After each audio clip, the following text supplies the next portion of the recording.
Tonight we journey into the heart of ancient Greece, where shadows still hold secrets that have defied understanding for thousands of years, where marble temples stand silent over mysteries that scholars have spent lifetimes trying to unravel, where the line between myth and reality blurs into something stranger than either. The ancient Greeks gave us democracy, philosophy, theatre, and mathematics. They built the Parthenon, carved sculptures that still take our breath away, and told stories that echo through every corner of our culture. But they also left behind puzzles, deep haunting puzzles that resist every attempt at solution.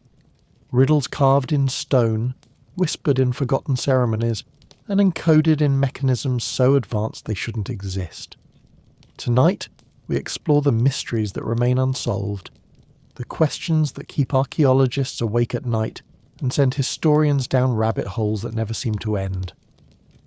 From secret rituals performed in underground chambers to prophecies delivered by women breathing toxic fumes. From impossible machines found at the bottom of the sea to cities that may have never existed at all. From labyrinths that might be real to texts that vanished into dust, taking their secrets with them. Dim the lights, get comfortable, and prepare to descend into the unknown corners of the ancient Greek world, where even after centuries of study, we still find ourselves standing at the threshold, looking into darkness, wondering what lies beyond. Just outside Athens, along the sacred way that connected the city to the town of Eleusis, thousands of initiates once walked each year. They moved in procession, carrying torches, singing hymns, preparing themselves for something extraordinary, something that would change them forever. They were about to participate in the most famous secret religious ceremony of the ancient world, the Eleusinian Mysteries. For nearly 2,000 years, from around 1500 BCE until 392 CE, these rituals were performed annually at Eleusis. Generation after generation participated. Emperors and slaves, philosophers and farmers, men and women. Anyone could be initiated. There were only two requirements. First, you could not have committed murder. Second, you had to speak Greek. If you met those criteria, you could enter the sanctuary and witness what was described as the most profound experience available to a human being in the ancient world. But here's what makes this genuinely remarkable. Despite the fact that thousands upon thousands of people participated over those 2 millennia, we have almost no idea what actually happened inside those ceremonies. The participants kept their oath of secrecy. Almost no one ever revealed the details, and those who tried to hint at what occurred faced death. The secrecy was absolute. What we do know is this: the ceremonies centered on the myth of Demeter and Persephone. Demeter, the goddess of agriculture and the harvest, had a daughter named Persephone. One day, while Persephone was gathering flowers, the earth split open and Hades, lord of the underworld, emerged and abducted her, dragging her down into his dark realm to be his queen. Demeter searched desperately for her daughter. In her grief, she let the crops fail. The earth became barren. Humanity began to starve. Eventually, Zeus intervened. A compromise was reached. Persephone would spend part of the year with Hades in the underworld, and part of the year with her mother on earth. When Persephone descended, Demeter mourned, and winter came. When Persephone returned, Demeter rejoiced and spring bloomed. The cycle of the seasons was born from a mother's grief and a daughter's return. The Eleusinian Mysteries dramatized this story. But they went beyond mere theatre. Participants were called mystai, the initiated. They underwent purification rituals, they fasted, they walked the sacred way in the dark of night. And then, in the great hall called the Telesterion, something happened. Something that we can only guess at. The building itself was massive. It could hold between 3,000 and 4,000 people. The structure had no windows. Inside was darkness, broken only by torches and whatever illumination the priest provided.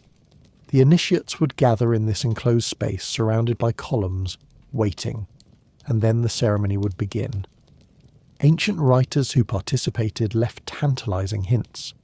They spoke of things revealed, of visions granted, of truths unveiled. Cicero, the Roman statesman and philosopher, wrote that the mysteries taught initiates not just how to live, but how to die well. He said they gave people hope for death and comfort about what came after. The Greek historian Plutarch mentioned that the initiates witnessed sacred objects and heard sacred words. Another writer suggested there were dramatic presentations, sudden illuminations, sacred sounds and sights that worked together to create an overwhelming psychological and spiritual experience. One theory that has gained significant attention in recent decades involves the possibility of psychedelic substances. The initiation included the drinking of a special beverage called kykeon. We know some of its ingredients: barley, water, and mint. But many scholars believe there was something else in the mixture, something that altered consciousness. The ergot fungus grows on barley and contains compounds chemically similar to LSD. Some researchers argue that a carefully prepared ergot extraction, skillfully rendered safe, might have been added to the kykeon, inducing visions and mystical experiences. This theory remains speculative, but it would explain some things. It would explain why the experience was described as so profound, so life-altering. It would explain the visions of light in darkness, the sense of unity with the divine, the feeling of having touched something beyond normal human experience. And it would explain why the ceremonies took place in a massive, windowless hall. A controlled environment for what might have been a controlled psychedelic journey. But the psychedelic theory, compelling as it might be, is just one possibility. Others argue that the power of the mysteries came from pure theatre and ritual, from the careful orchestration of darkness and light, sound and silence, movement and stillness, from the psychological preparation through fasting and purification, from the long night walk and the exhaustion that came with it, from the power of shared experience in a sacred space with thousands of other people, all seeking the same transformation. Consider what we know happened during the procession from Athens to Eleusis. The participants walked for hours. They carried torches. They crossed a bridge where men wearing masks would shout insults and obscenities at them. A ritual meant to humble the proud and create psychological vulnerability.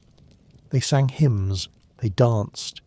By the time they reached Eleusis, they would have been tired, emotionally raw, and ready for whatever came next. Inside the telesterion, in complete darkness, imagine the impact. Thousands of people pressed together, unable to see, their senses heightened by the absence of light.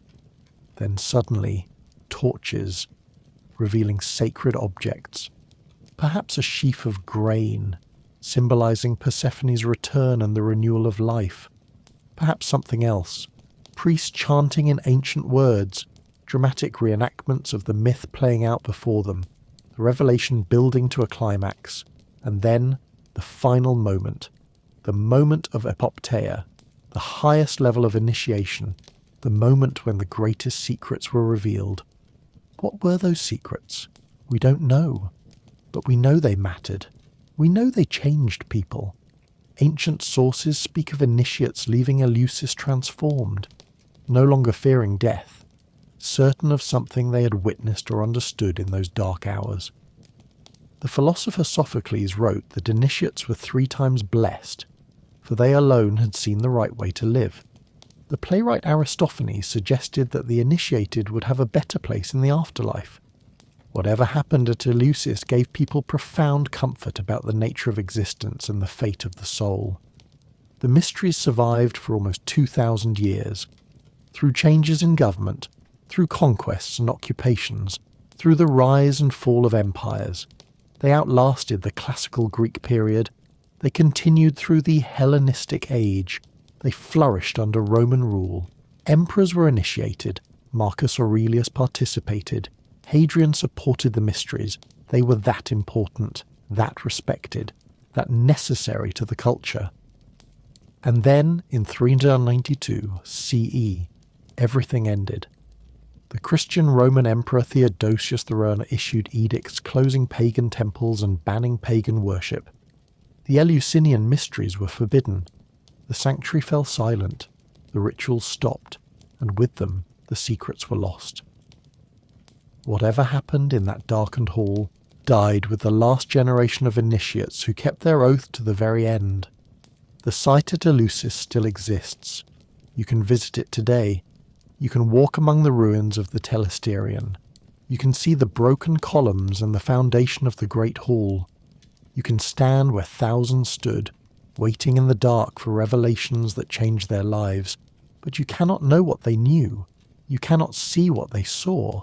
The mystery remains sealed. Modern archaeology has excavated the site extensively.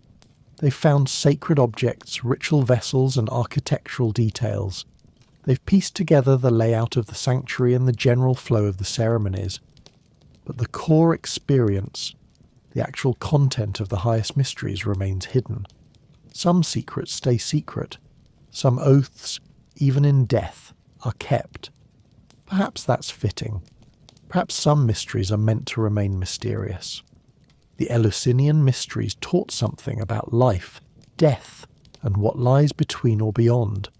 They offered comfort, meaning, and transformation, and they demonstrated that the most profound truths might be the ones that cannot be spoken, that some experiences resist translation into words, that the deepest understanding comes not from explanation, but from direct encounter with the sacred.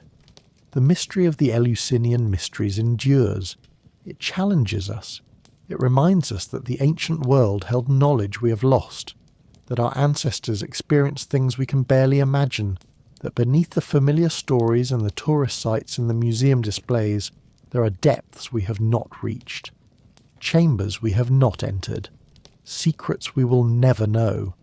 And perhaps, in the end, that's the greatest mystery of all, that such an important part of ancient Greek culture, witnessed by so many, discussed by ancient writers, and central to religious life for 2 millennia, could vanish so completely. That we are left standing outside the door, knowing it was once opened, unable to see what lay within.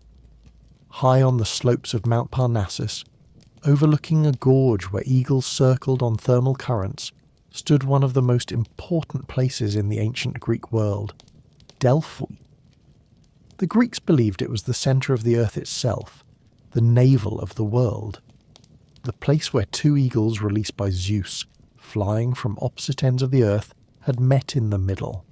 Here, carved into the mountainside, the temple of Apollo rose in tiers of white marble and limestone, accessible by a winding path called the Sacred Way. And here, in the inner sanctum of this temple, ordinary people came to hear the voice of a god. The Oracle of Delphi functioned for more than 1,000 years, from at least the 8th century BCE until the late 4th century CE. Kings and commoners alike made the pilgrimage. They came from all over the Mediterranean. They brought offerings, sometimes modest, sometimes extravagant, and they came with questions. Questions about war, about colonization, about laws, about personal matters, about the future. The oracle spoke through a woman, always a woman. She was called the Pythia, a title that referenced the python, the serpent Apollo was said to have slain to claim the site. According to myth, Delphi had originally been a place sacred to Gaia, the earth goddess, and guarded by this great serpent. Apollo killed it and took possession of the sanctuary. The woman who channeled his prophecies took her title from that foundational act of divine violence. Who was the Pythia? The requirements changed over time. Initially she was a young virgin, but after an incident in which a Pythia was assaulted by a visitor, the rules shifted. From that point forward, the Pythia was a woman over 50 years old. She could be married, but once she assumed the role, she gave up her former life. She lived at the sanctuary. She dressed in maiden's clothing, a symbolic return to virginity. She dedicated herself completely to serving as the voice of Apollo. The process of consultation was elaborate. The oracle was only available on specific days, originally just 1 day per month, during 9 months of the year. The 3 winter months were excluded because it was believed that Apollo left Delphi during that time to visit the Hyperboreans, a legendary people who lived in perpetual springtime somewhere far to the north. While Apollo was away, Dionysus presided over Delphi, but no prophecies were given. On the designated day, the Pythia would begin with purification rituals. She bathed in the Castalian spring, a sacred water source near the temple. She might have fasted. She burned sacred substances, probably including laurel leaves and barley meal, as offerings to Apollo. Then she would enter the innermost chamber of the temple, a space called the Aditon. This room was off limits to most people. It was the Holy of Holies, and it was here, in this restricted space, that the prophecies were delivered. The ancient sources describe the Pythia sitting on a bronze tripod. A tripod is exactly what it sounds like, a three-legged stand usually used to hold cooking vessels over fires. But the Pythia's tripod was different. She sat upon it like a throne, and according to the traditional account, beneath her was a chasm in the rock. From this chasm rose vapours. She would inhale these vapours and enter an altered state of consciousness. In this state, Apollo would possess her. She would speak, but the words were his. She was merely the vessel through which the god communicated with mortals. For a long time, modern scholars were sceptical of the vapour story. There was no geological evidence of volcanic activity at Delphi, no obvious source for such gases. It seemed like mythology, not reality. The more prosaic explanation was that the Pythia was simply very skilled at reading situations and giving ambiguous advice that could be interpreted multiple ways. Perhaps she was a clever woman, or perhaps the priests who attended her were. The real power, feeding her information and crafting her responses. But then, in the late 20th century, geologists made a discovery. Delphi sits on a major fault line. Two faults, actually, intersecting almost directly beneath the temple. These faults could release gases from deep within the earth. Specifically, they could release ethylene, a sweet-smelling gas that, when inhaled in the right concentrations, produces a trance-like state. It causes euphoria, a sense of dissociation from the body, and in some cases a compulsion to speak. In high doses, it renders people unconscious, or kills them. But in lower controlled doses, it creates exactly the kind of altered state described in ancient accounts of the Pythia. This discovery changed the conversation. Suddenly, the vapour story made geological sense. The Pythia could genuinely have been breathing something that altered her consciousness. She might have been sincere, experiencing what felt like divine possession, while actually under the influence of naturally occurring gases seeping up from the earth. Of course, this doesn't explain everything. Even if the Pythia was in an altered state, someone still had to interpret what she said and turn it into usable prophecy. Some ancient sources describe her speaking in coherent verse, delivering her prophecies in dactylic hexameter, the meter of epic poetry. Other sources suggest she spoke gibberish, and the priest translated. The truth probably varied depending on the era and the individual woman serving as Pythia. Different Pythias might have had different experiences. Some might have been more eloquent. Some might have been more deeply affected by the vapours. What we know for certain is that her prophecies were taken very seriously. The ancient Greeks built an entire system around consulting the oracle. Wealthy cities built treasure houses along the sacred way, elaborate structures filled with offerings to Apollo, meant to curry favour and demonstrate their devotion. The site became incredibly rich. The treasuries held gold, silver and precious objects from across the Greek world. Delphi was not just a religious site, it was a political and economic power, and the prophecies themselves shaped history. Consider the case of Croesus, the fabulously wealthy king of Lydia. Around 550 BCE, Croesus was contemplating war against the Persian Empire.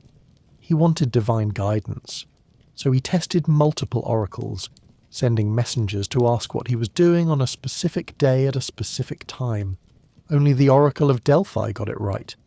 She described him boiling a lamb and a tortoise together in a bronze cauldron, which was exactly what he'd been doing.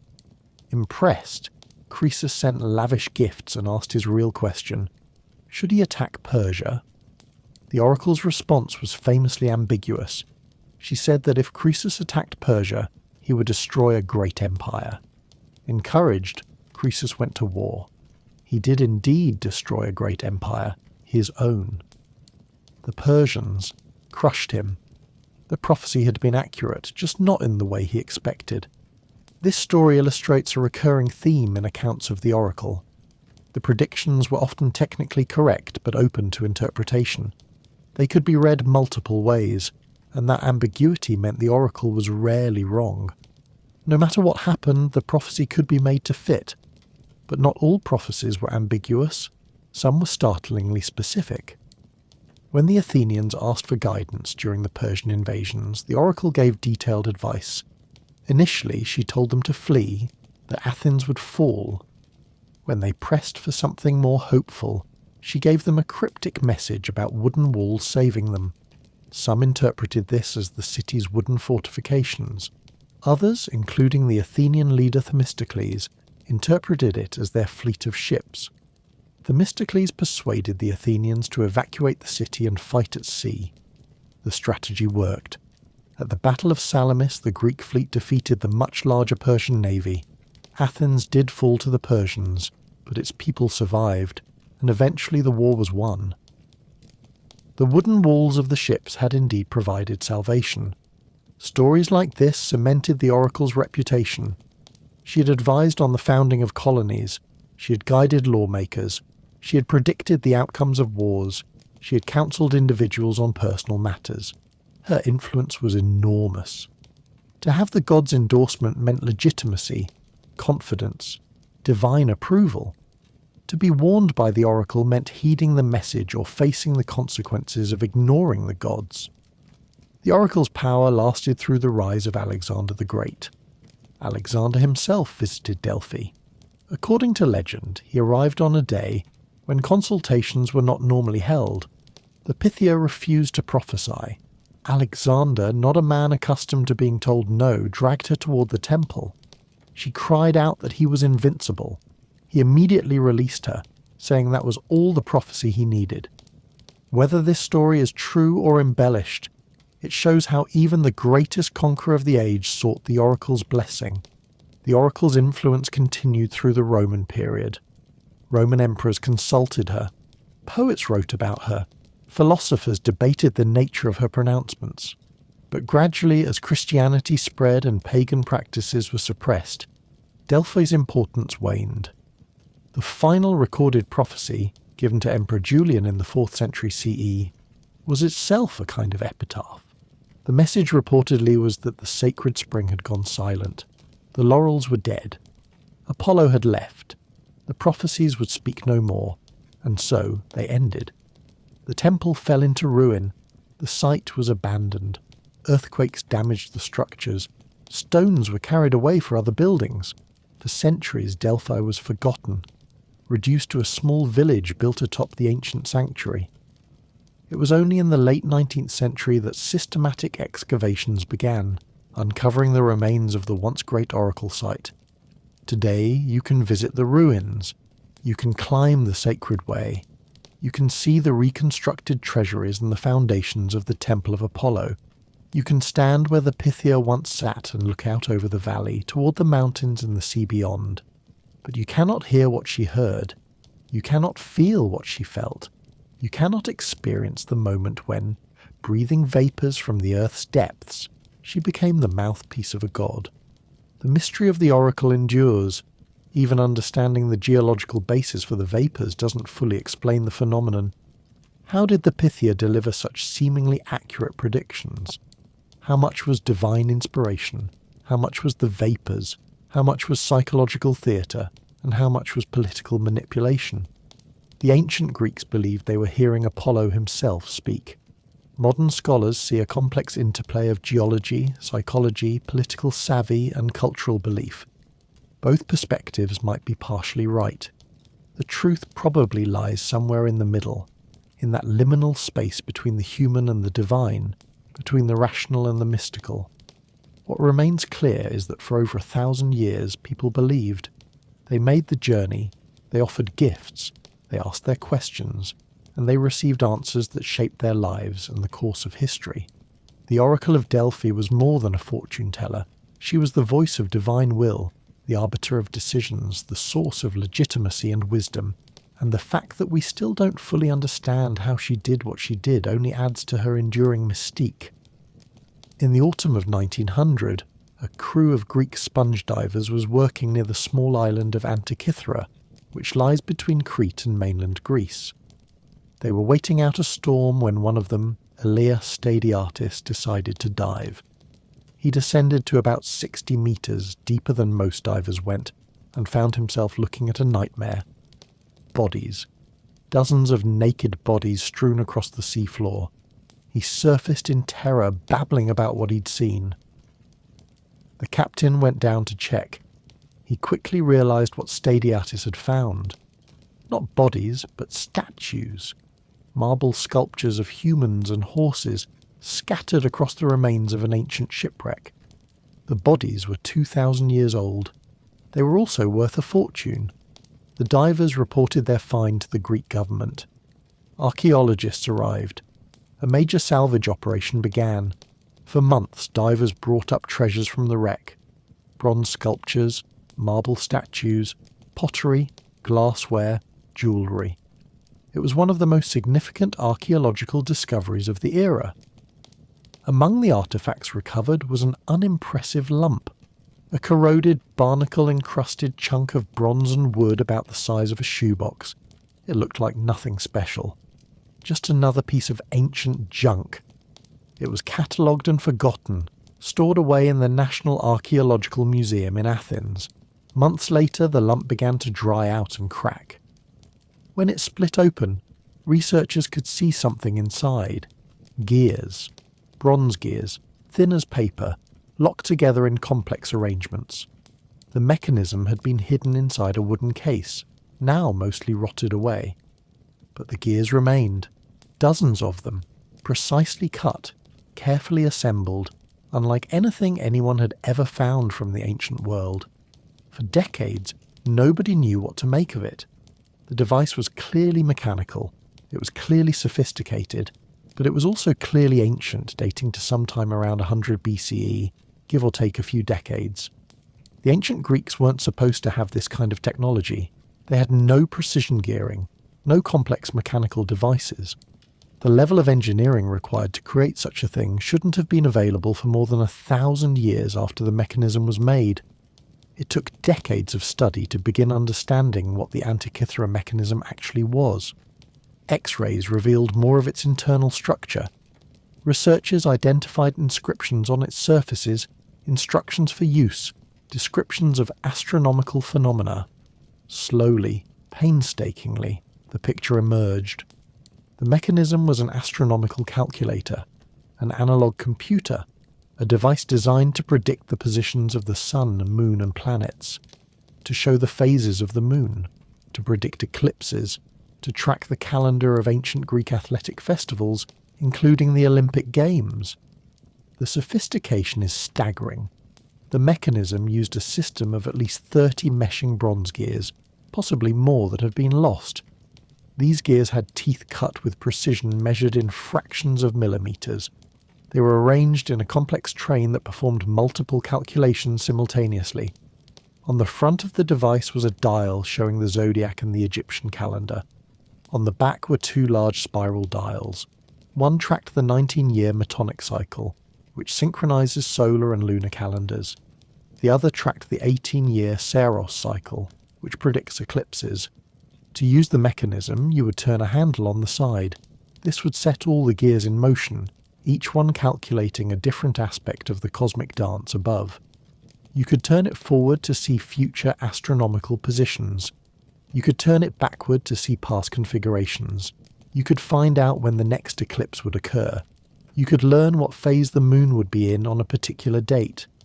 You could track the movements of Mercury, Venus, Mars, Jupiter, and Saturn across the sky. The mechanism didn't just track these movements in simple circles. It accounted for the irregular motion of the moon, which doesn't orbit Earth in a perfect circle, but in an ellipse, moving faster when it's closer and slower when it's farther away. The gears incorporated this variation through an ingenious pin and slot mechanism that translated circular motion into variable motion. This level of mechanical modelling of astronomical phenomena wasn't seen again until the medieval cathedral clocks of the 14th century, over 300 years later. Recent research using advanced imaging techniques has revealed even more. The device appears to have displayed the planets in a circular cosmos representation on its front face, showing Mercury, Venus, Mars, Jupiter and Saturn orbiting Earth, as the ancient Greeks believed they did. The planets' irregular motions through the sky, their periods of going forward, stopping and appearing to move backward, were all somehow encoded in the gearing. How exactly remains a matter of ongoing research and debate, as much of the mechanism is missing or too corroded to fully reconstruct. The inscriptions on the device include an instruction manual of sorts, explaining how to use it and what phenomena it displays. There are references to colours used to mark different planets. There are descriptions of zodiacal signs and calendar months. The text is fragmentary, with many words lost to corrosion, but enough survives to confirm that this was a working scientific instrument, not a decorative oddity. Who built it? We don't know. The inscription style and the calendar system used suggest it might have come from Rhodes or Syracuse, both centres of advanced learning in the ancient Greek world. Some scholars speculate that it could have been designed by the school of the mathematician and inventor Archimedes, who lived in Syracuse and who was known for creating mechanical devices, including a sphere that represented the heavens. Ancient writers mention Archimedes creating something called a sphere that showed the motions of celestial bodies. Could the Antikythera Mechanism be related to his work? It's possible, but there's no definitive evidence. What we know is that the ship carrying this device was travelling from the eastern Mediterranean, probably Greece or Asia Minor, toward Rome. It sank sometime in the 1st century BCE. The cargo included luxury goods and artwork, suggesting this was a ship carrying treasures to wealthy Roman patrons. The mechanism might have been a gift, or it might have been merchandise, a high-end item for sale to someone who appreciated sophisticated scientific instruments. Here's what makes this all so unsettling. We have one of these mechanisms, one, found by accident at the bottom of the sea. How many others existed? Were there workshops producing these? Were there multiple versions, different designs, improvements over time? Ancient writers do mention devices that displayed the heavens. Cicero wrote about 2 such machines made by Archimedes. Other sources refer to similar astronomical devices. But the Antikythera Mechanism is the only one that has survived. Everything else is gone. Melted down for the bronze, lost in shipwrecks, destroyed in fires, corroded away over the centuries. This is the heart of the mystery. The Antikythera Mechanism proves that the ancient Greeks had the technology to create precision-geared devices. They understood complex astronomical cycles. They could model these cycles mechanically with stunning accuracy. They had the tools, the knowledge, and the skill to produce what is essentially an analog computer. And yet, we have no other examples. No workshops have been found, no caches of gears, no archaeological evidence of a tradition of precision mechanical engineering continuing through the centuries. It's as if someone managed to create a laptop computer in the Middle Ages and then the knowledge vanished, leaving that one laptop as the only evidence that such technology ever existed. The discontinuity is baffling. Where did this knowledge come from? How widespread was it? Why didn't it lead to further developments? Why did it disappear? Some researchers argue that the knowledge wasn't as rare as we think, that there was an active tradition of making astronomical devices in the ancient world. But these devices were expensive, they were made of valuable materials, and they didn't survive. When the Roman Empire fell and the medieval period began, much ancient knowledge was lost or forgotten. Books were destroyed, workshops closed, the techniques were forgotten. By the time anyone rediscovered gearing and clockwork in medieval Europe, the connection to the ancient tradition had been broken.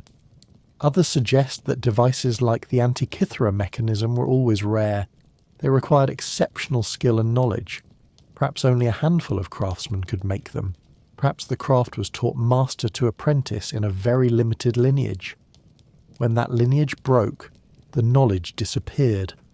One war, one plague, one accident that killed the master before he could fully train his successor, and centuries of accumulated expertise could vanish. What we're left with is tantalizing and frustrating. We have proof of ancient Greek technological capability, far exceeding what we thought possible. We have a device that shouldn't exist sitting in a museum in Athens, its corroded gears still speaking across millennia to show us that our ancestors were capable of things we're only beginning to appreciate. But we don't have the context, we don't have the workshop, we don't have the instruction manuals or the blueprints or the tradition. We have one miraculous survival and 1,000 unanswered questions. The Antikythera Mechanism forces us to reconsider our assumptions about ancient technology. It challenges the narrative of steady progress, of each age building on the last. Instead, it suggests something more complex. Knowledge appears. Knowledge disappears. Civilizations achieve breakthroughs and then lose them. The path from the past to the present isn't a straight line of constant improvement. It's messy, discontinuous, full of dead ends and forgotten achievements.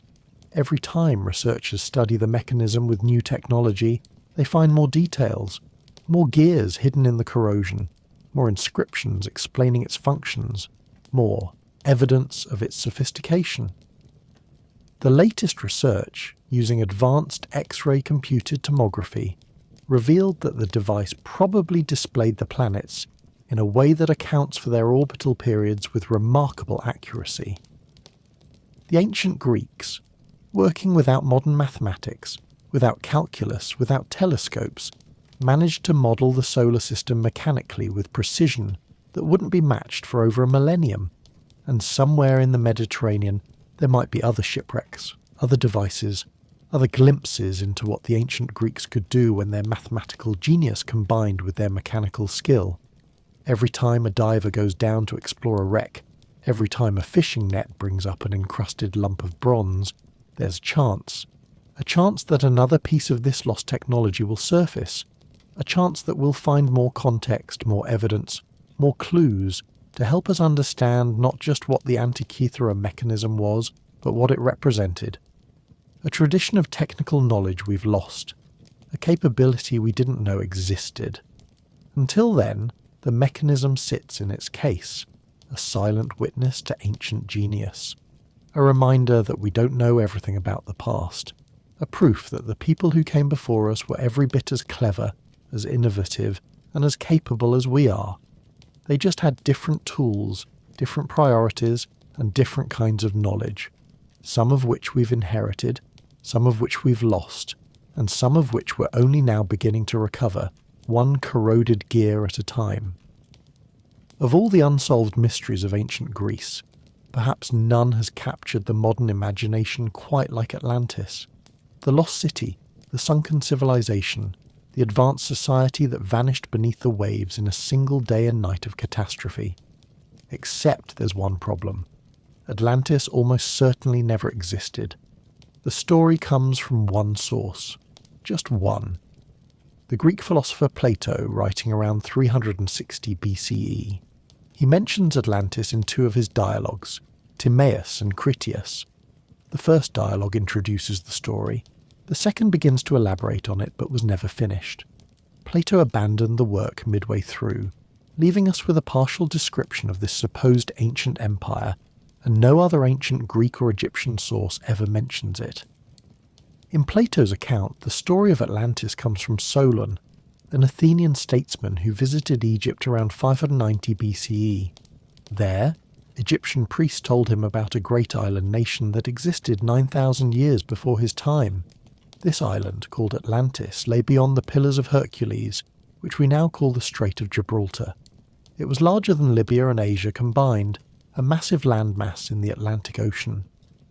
Atlantis was, according to the story, a paradise. It was ruled by the descendants of Poseidon, the god of the sea.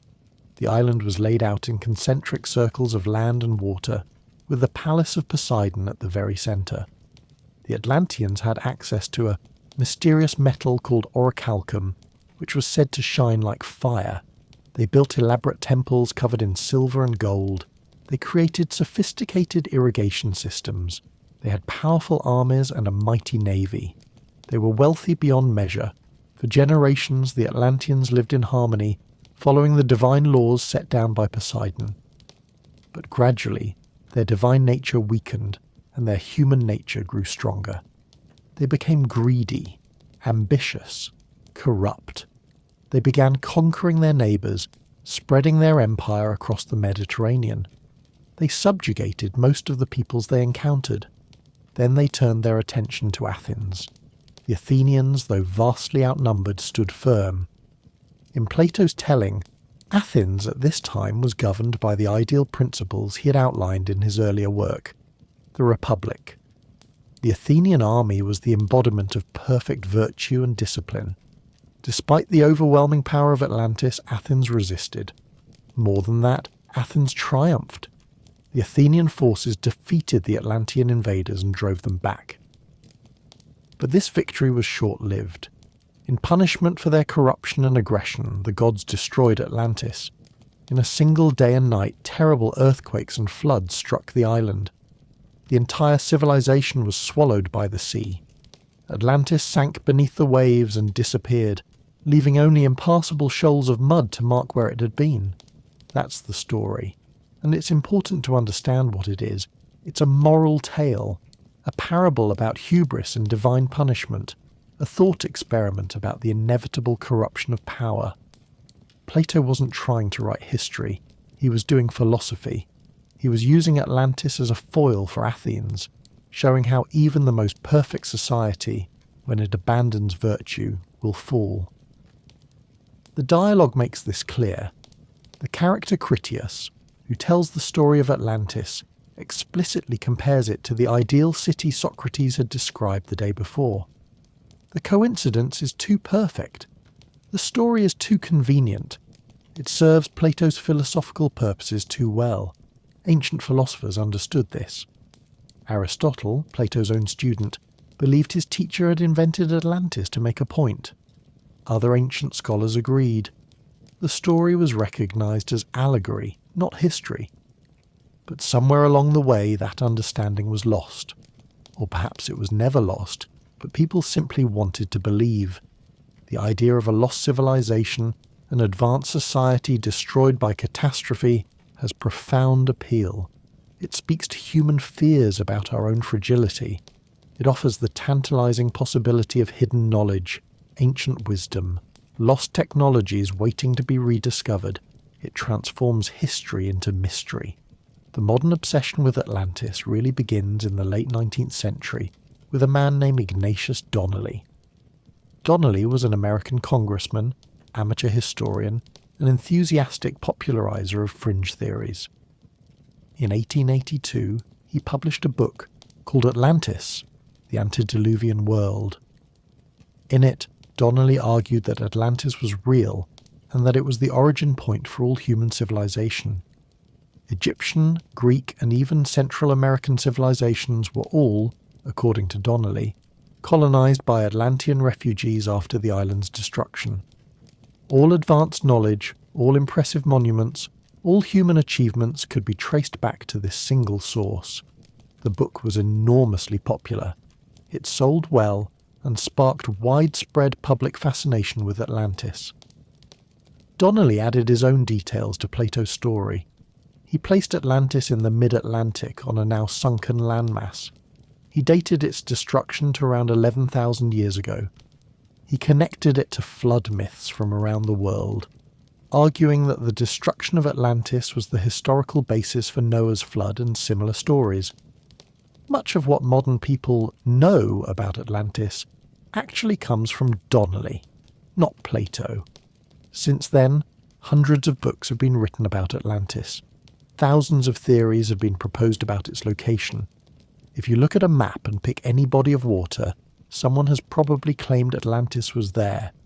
the Mediterranean, the Black Sea, the Caribbean, the North Sea, the coast of Spain, the coast of Africa, Antarctica.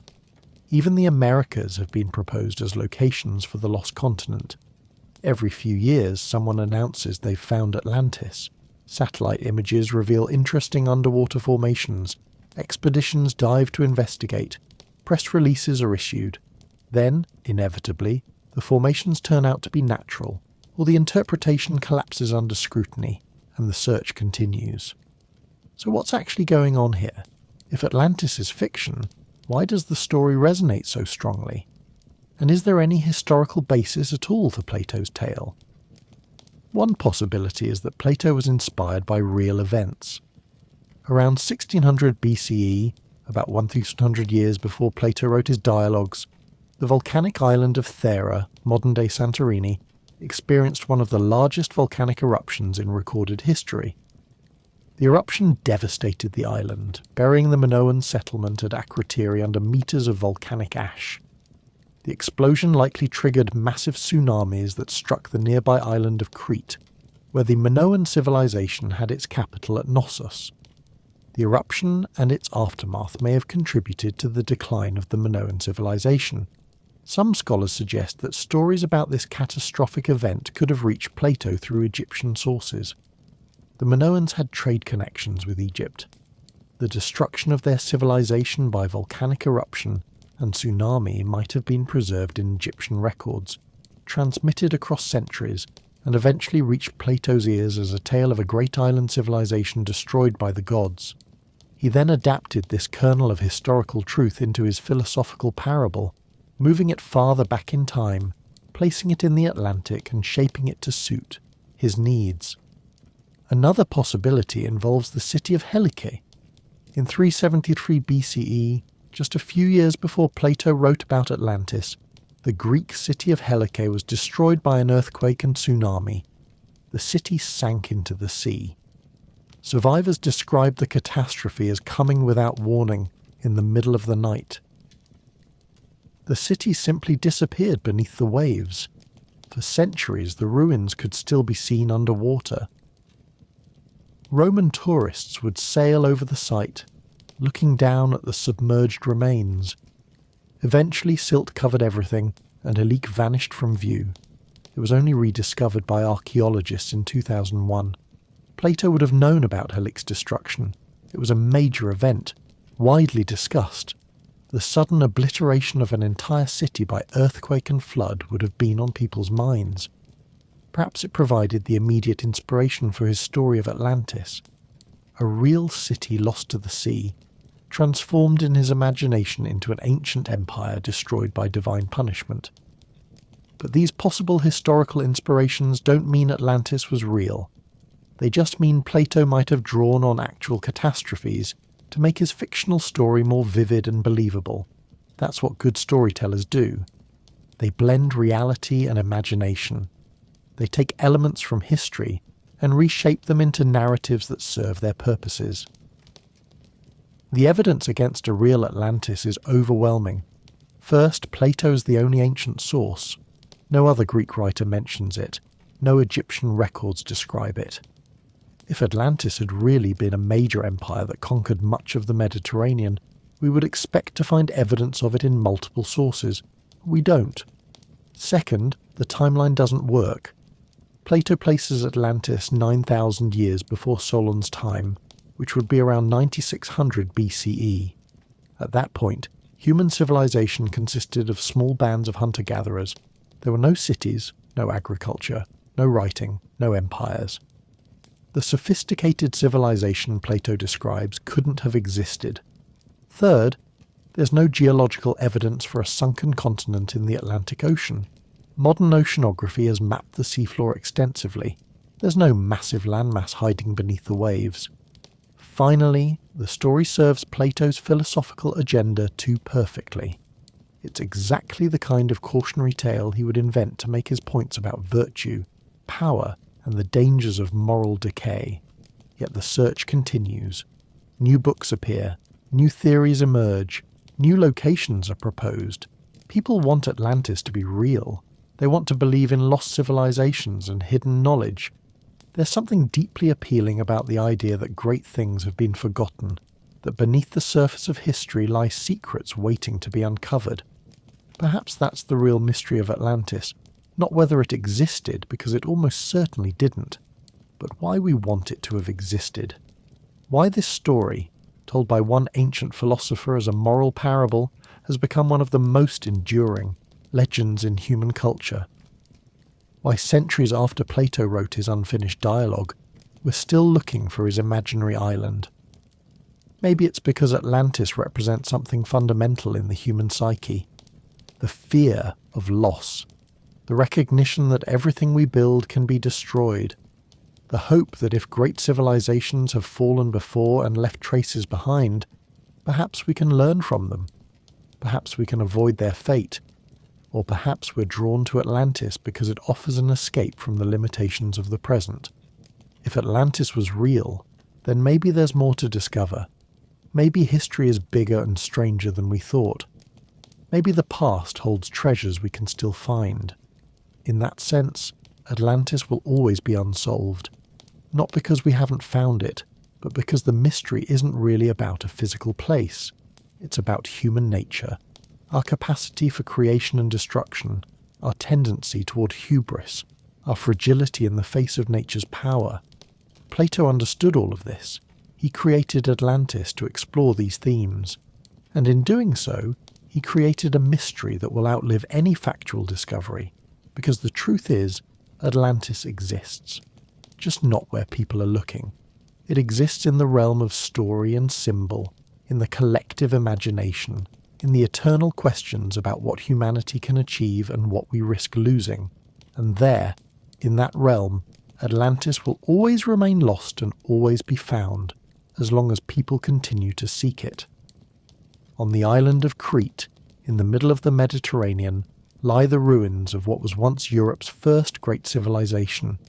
The Minoans flourished here from roughly 2700 to 1450 BCE. They built elaborate palaces, created sophisticated art, developed writing systems, and established trade networks that reached across the ancient world. Their capital was at Knossos, where a massive palace complex sprawled across several acres, incorporating courtyards, storerooms, residential quarters, workshops, and religious sanctuaries. And according to Greek myth, somewhere beneath or within this palace lay the Labyrinth, the prison built to hold the Minotaur.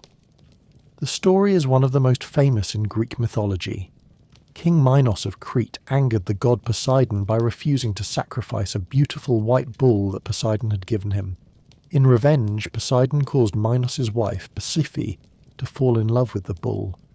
From this unnatural union, the Minotaur was born. A creature with the head of a bull and the body of a man, it was monstrous, violent, and insatiable. It craved human flesh.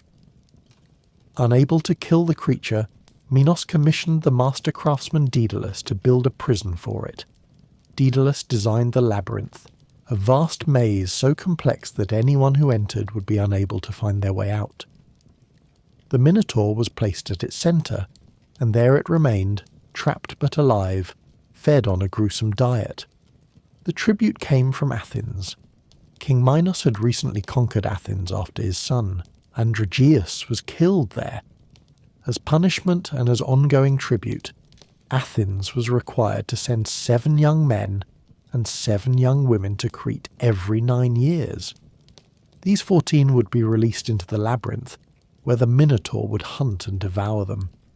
This continued until Theseus, the son of the Athenian king, volunteered to be one of the tribute victims. He intended to kill the Minotaur and end the horror. At Knossos, Princess Ariadne, daughter of Minos, fell in love with Theseus. She gave him 2 gifts, a sword to kill the Minotaur and a ball of thread. Theseus was to tie one end of the thread to the entrance of the labyrinth and unwind it as he ventured deeper. After slaying the Minotaur, he could follow the thread back to freedom. The plan worked. Theseus navigated the maze, found the Minotaur at its heart, killed it in combat, and retraced his steps using Ariadne's thread. He emerged victorious, took Ariadne with him, and sailed back toward Athens, ending the terrible tribute forever, That's the myth. But what's the reality? Did the labyrinth exist? Was there any basis for the story of the Minotaur? The Palace of Knossos was discovered and excavated beginning in 1900 by British archaeologist Sir Arthur Evans. When he first explored the ruins, he was struck by their complexity. The palace wasn't a single building. It was an enormous complex of interconnected rooms, corridors, staircases, and courtyards spread across multiple levels. There were storage magazines filled with enormous clay jars. There were workshops where artisans had crafted jewellery, pottery, and textiles. There were luxurious residential quarters with advanced plumbing. There were open-air light wells bringing illumination to interior spaces. The whole structure was a masterpiece of Bronze Age architecture. But it was also confusing.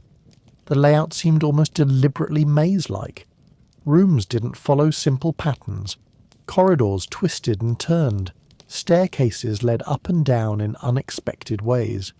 To an outsider unfamiliar with the building, navigating it would have been disorienting. Evans immediately saw a connection to the myth.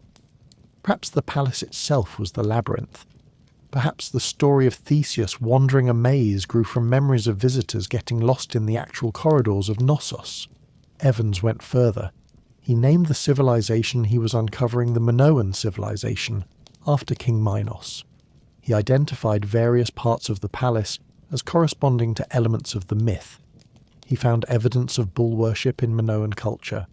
Frescoes depicted bull leaping, a dangerous ritual sport where young men and women would vault over charging bulls.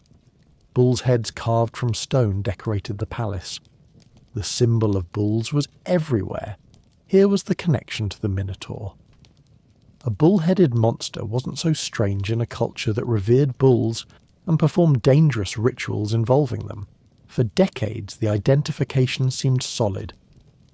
The Palace of Knossos was the labyrinth. The myth had grown from the actual architecture and religious practices of the Minoans. Case closed. But more recent scholarship has raised doubts. Some researchers argue that the palace, while complex, isn't really that maze-like. The layout follows logical principles. There are clear central areas and organised wings. Once you understand the structure, navigation isn't difficult. It's complex, yes, but it's not a deliberately confusing maze designed to trap people. Others have pointed out that the myth doesn't actually say the labyrinth was inside the palace. It says it was built by Daedalus to hold the Minotaur. It could have been a separate structure. It could have been underground. It could have been somewhere else on Crete entirely. The automatic assumption that the palace is the labyrinth might be wrong. An alternative theory has emerged, focusing on a vast network of caves near the town of Gortyn, about 20 miles south of Knossos. This is an ancient quarry system, tunnelled deep into limestone. The passages extend for miles, branching and turning, descending into darkness. In antiquity, these tunnels would have been even more extensive. Walking through them today, even with modern lights, is disorienting. Without artificial light, with only torches, the caves would be terrifying. You could easily get lost. You could wander for hours. If the Minoans wanted to imprison something, wanted to create a place where people could not escape, these caves would be ideal. Some researchers believe these quarries are the real labyrinth. They point out that coins minted in Gortyn centuries after the Bronze Age depicted labyrinths. This suggests a local tradition connecting the area to the maze. The myth might have originated here, not at Knossos.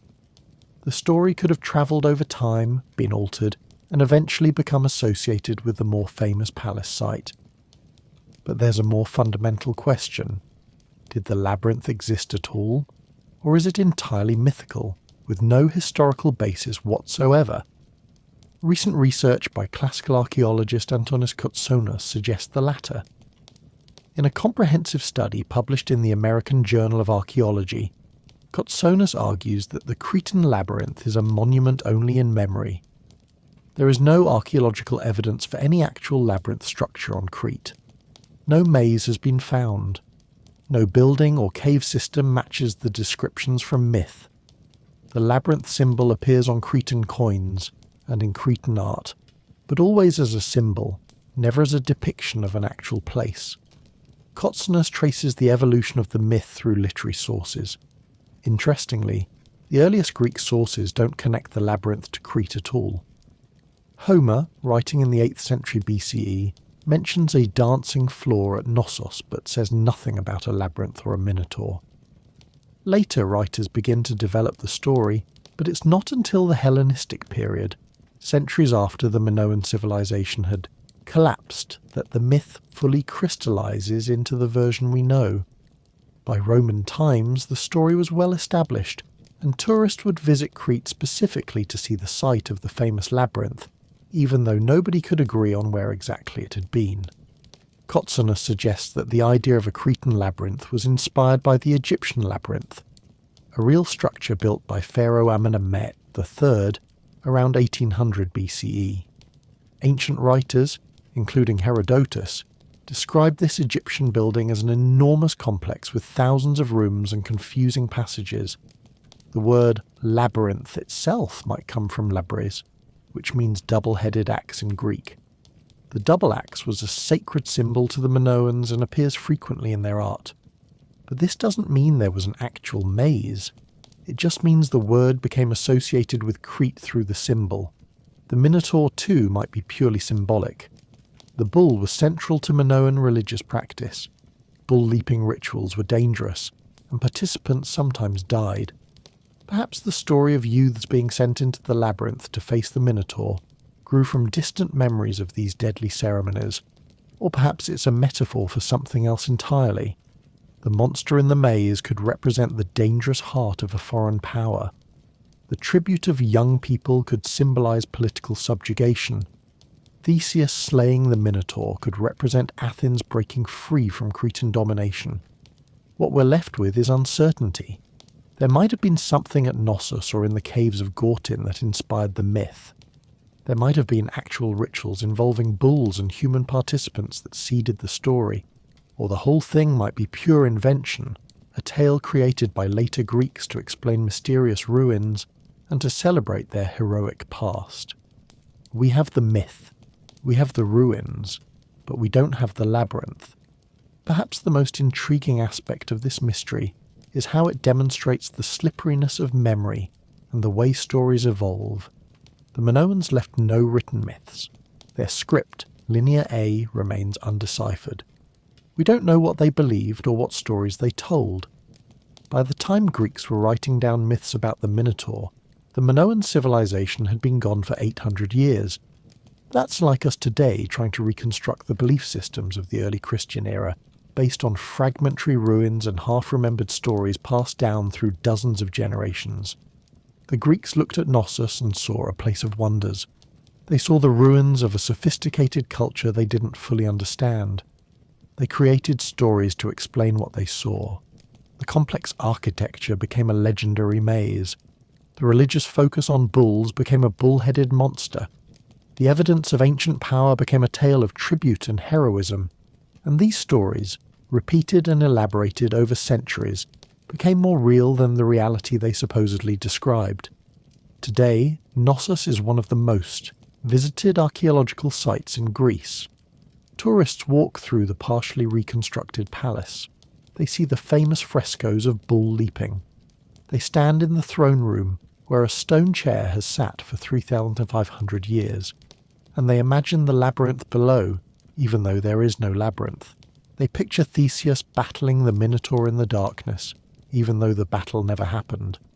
The myth has become inseparable from the place. In a way, that's its own kind of truth. The labyrinth might not exist as a physical structure, but it exists in human imagination, in art, in literature, in the collective consciousness of Western civilization. The story has been told and retold for millennia. It appears in ancient pottery and modern movies. It's a metaphor for any confusing situation, any complex problem, any journey toward a dangerous center where a monster waits. The labyrinth is real, because we've made it real through the power of narrative. And perhaps that's the ultimate mystery of the Minotaur's maze. Not whether it existed in ancient Crete, but why it continues to exist in modern minds. Why this story has such staying power. What it is about the image of a hero navigating a maze, facing a monster, and finding his way back to the light that resonates so deeply with something fundamental in human experience. Maybe we're all Theseus, in our own way. Maybe life is the labyrinth. Maybe the Minotaur is whatever we fear most. And maybe the thread that leads us home is whatever gives us hope, courage, or love. The ruins at Knossos can't answer these questions. The caves at Gortin remain silent. The myth endures, unsolved and unsolvable, because it was never really about a place or a creature. It was always about the journey, the fear, the fight, and the return. And as long as those experiences remain part of being human, the labyrinth will continue to exist somewhere beyond the reach of archaeology, in the maze of the mind. The Iliad and the Odyssey are arguably the most important works of literature in Western civilization. They tell stories of war, heroism, homecoming and human nature. They've been studied, translated and adapted for nearly 3,000 years. They're foundational texts, the bedrock upon which much of Western literature is built. But here's something strange. We don't really know who wrote them. We don't know if one person wrote them or many. We don't know how they were composed or how they were first recorded. And the texts we have today might be very different from what people heard or read in ancient times. Traditionally, both epics are attributed to Homer. But Homer is a shadowy figure. Ancient sources give contradictory information about him. Some say he was blind. Some say he came from the island of Chios. Others claim he was from Smyrna or another city. Various ancient Greek cities claim to be his birthplace. Different sources give different dates for his life, spread across several centuries. Some ancient scholars even argued that the Iliad and the Odyssey were written by two different people because of stylistic differences between them. The truth is, we know almost nothing certain about Homer. He left no autobiographical writings. No contemporary accounts of him exist. The earliest references to him come centuries after he supposedly lived. He might have been a real person, a bard who composed these epics in the 8th or 7th century BCE. Or Homer might be a convenient name attached to poems that were actually composed collectively, over generations, by many different singers. The poems themselves might predate any single person we could identify as their author. This is the Homeric question, and scholars have been debating it for more than 2 centuries. The question has several parts. First, did Homer exist? Second, if he existed, did he compose the Iliad and the Odyssey, or did someone else? Third, were these poems originally oral or written? And fourth, how close are the versions we have to the original compositions? The last question is particularly vexing. For centuries, scholars worked from medieval manuscripts of Homer. The oldest complete manuscripts of the Iliad date to the 10th century CE, more than 1,500 years after the poems were supposedly composed. These medieval texts are remarkably consistent. They present a standardized version of the epics with few major variations. This led scholars to believe that there was a single authoritative text of Homer that had been carefully preserved through the centuries.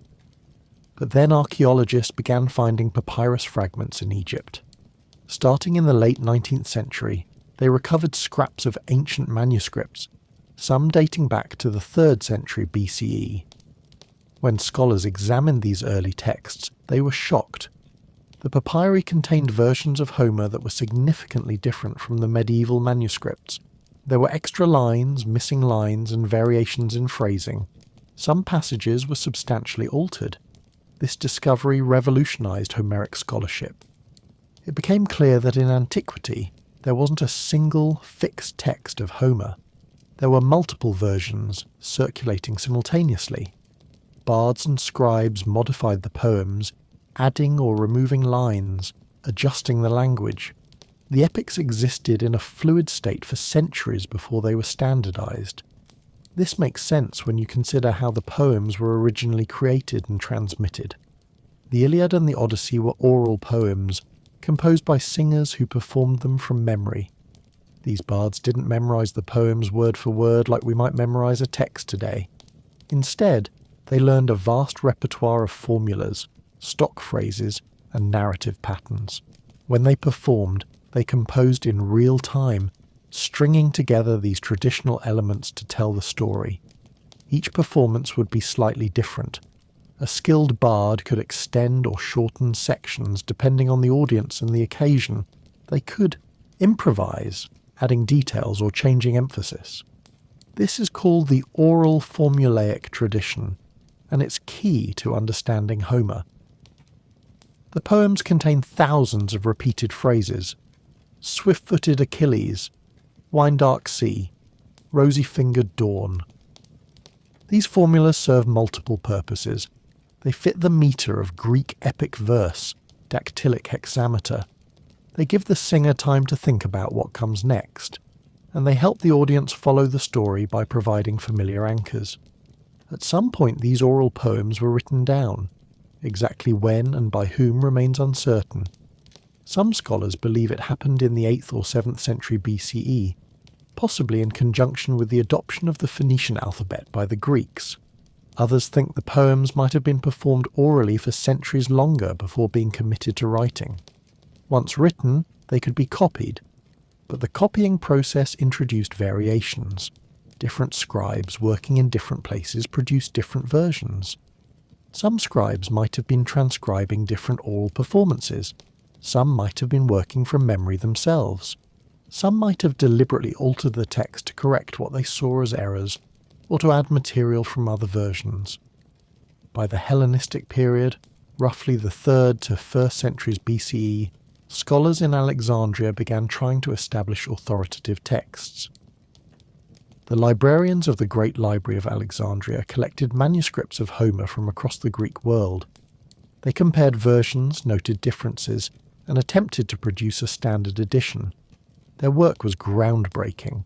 They invented many of the tools of modern textual scholarship, including critical signs to mark disputed passages, commentary notes, and systematic comparison of manuscripts. But even the Alexandrian scholars couldn't fully resolve the variations. Some lines they marked as questionable, others they rejected as later additions. They produced critical editions, but these were still just their best guesses about what the original poems might have been. And their work, like so many ancient texts, has largely been lost. We know about it from later references and commentaries, but the Alexandrian editions themselves don't survive intact. What we have are scraps.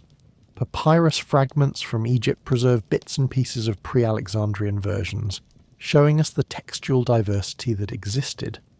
Medieval manuscripts preserve post-Alexandrian versions, showing us the standardized text that emerged. But connecting these two ends of the tradition is difficult. The gulf of time is vast. Manuscripts were copied and recopied, libraries burned, wars destroyed texts, the Roman Empire fell. The medieval period saw periods where interest in classical learning declined in the West, though it was preserved in the Byzantine East. When we read Homer today, we're reading a text reconstructed by modern scholars who have painstakingly compared medieval manuscripts, ancient papyri, quotations in other ancient authors, and scholarly commentaries spanning 2 millennia. The current standard editions represent the best educated guesses about what the Iliad and the Odyssey might have been, acknowledging that there probably never was a single definitive version. This uncertainty extends beyond Homer to much of ancient Greek literature. We estimate that only about 3 to 5% of ancient Greek texts have survived. The rest are lost. We know the titles of thousands of works that no longer exist. Plays by Aeschylus, Sophocles and Euripides that we'll never read. Philosophical treatises that vanished. Historical accounts that would transform our understanding of the period. Scientific texts, mathematical works, poems, all gone, destroyed by time, fire, water, or deliberate destruction. Some losses are particularly tantalizing. Aristotle wrote extensively on many subjects, but only about a third of his works survive. His famous dialogue on comedy, mentioned in ancient bibliographies, has been lost. We have his work on tragedy, the Poetics, which has profoundly influenced Western literary criticism. But his thoughts on comedy, potentially equally important, are gone. Scholars speculate about what it might have contained, but speculation is all we have. The plays of the great Athenian tragedians are another example. Athens produced hundreds of tragedies and comedies over the course of the 5th and 4th centuries BCE. We have complete texts of just 32 plays by Aeschylus, Sophocles, and Euripides out of the hundreds they wrote. We have titles and fragments for many others, but the full texts are lost. Every year there's hope that a new papyrus discovery might recover a lost play, but so far such finds have been rare. This state of affairs forces us to confront an uncomfortable reality. Our understanding of ancient Greek literature and culture is based on a tiny, probably unrepresentative sample of what once existed. We're looking at a civilization through a keyhole. Most of the room is hidden. We see brilliant flashes, stunning achievements, but we're missing context. We don't know what else was written. We don't know which works were most popular in their own time. We don't know what we're missing. The transmission of text through time is a miracle fraught with accidents. A manuscript survives because someone thought it worth copying. It gets copied because someone centuries later also values it. Each copying introduces the possibility of error, but it also represents an act of preservation. Texts survive the fall of the Roman Empire by being copied in monasteries. They survive the medieval period by being valued by scholars. They survive to the modern day by being printed. But at every step, choices are made about what's worth preserving, and most texts don't make it through. The mystery of Homer, then, isn't just about one poet or two epics. It's about the fragility of knowledge, the contingency of survival, and the limits of what we can know about the past. The Iliad and the Odyssey exist in multiple versions because they were important enough to be copied many times by many people. But that very success means we can never be certain which version, if any, represents what Homer composed, assuming Homer existed as a single person. Recent scholarship has shifted toward accepting this uncertainty. Rather than seeking the one true text of Homer, scholars now study the multiplicity of texts. They examine how the poems changed over time, how different communities adapted them, and how the process of transmission itself shaped the works. The Homer Multitext Project, a digital humanities initiative, is gathering all known versions of Homeric texts, fragments, and complete manuscripts, and making them available for comparison. The goal isn't to reconstruct a single original, but to understand the rich tradition of Homeric poetry in all its variations. This approach recognizes that the question, "What did Homer write?" might be the wrong question. The better question might be, how did these poems exist in the ancient world? They existed as performances, as memorized traditions, as written texts, as objects of scholarly study. They existed in multiple forms simultaneously. They were alive, changing, adapting to new contexts. The texts we have now are fossils of that living tradition, frozen at various points in time, preserved by accident and effort. The unsolved mystery isn't whether Homer was real or what the original text said. It's the larger question of how culture transmits itself across time. How does knowledge survive? What gets remembered and what gets forgotten? How do stories change in the telling and retelling? And what does it mean for us, reading these ancient texts today, knowing that we're several steps removed from their origins, that we're interpreting reconstructions of copies of editions of transcriptions of oral performances that might have been created by one person or many? The mystery deepens the value of what remains. Because we know how much has been lost, we treasure what survives. Because we know the texts have been transformed through transmission, we read them with awareness of their history. Homer's poems come to us across an immense gulf of time, filtered through countless hands, minds, and historical accidents. They reach us changed, uncertain, multiply-authored perhaps, but still powerful, still capable of moving readers, still telling truths about human nature, war, loyalty, loss, and homecoming. And perhaps that's the real miracle. Not that we have a perfect text of Homer, because we don't, but that despite everything, despite the losses and the changes and the uncertainties, these poems survive. They're still here, still being read, still mattering. The mystery of their transmission is inseparable from the mystery of why they continue to speak to us, why these ancient words still resonate, why after thousands of years and countless transformations they remain vital, essential, and somehow eternal. For centuries, Greece was home to one of the Bronze Age's most sophisticated civilizations. The Mycenaeans, named after their principal city at Mycenae, dominated the Greek mainland from roughly 1600 to 1100 BCE. They built massive citadels with enormous stone walls that later Greeks called Cyclopean, believing they must have been constructed by giants. They created elaborate palaces with frescoes and advanced plumbing.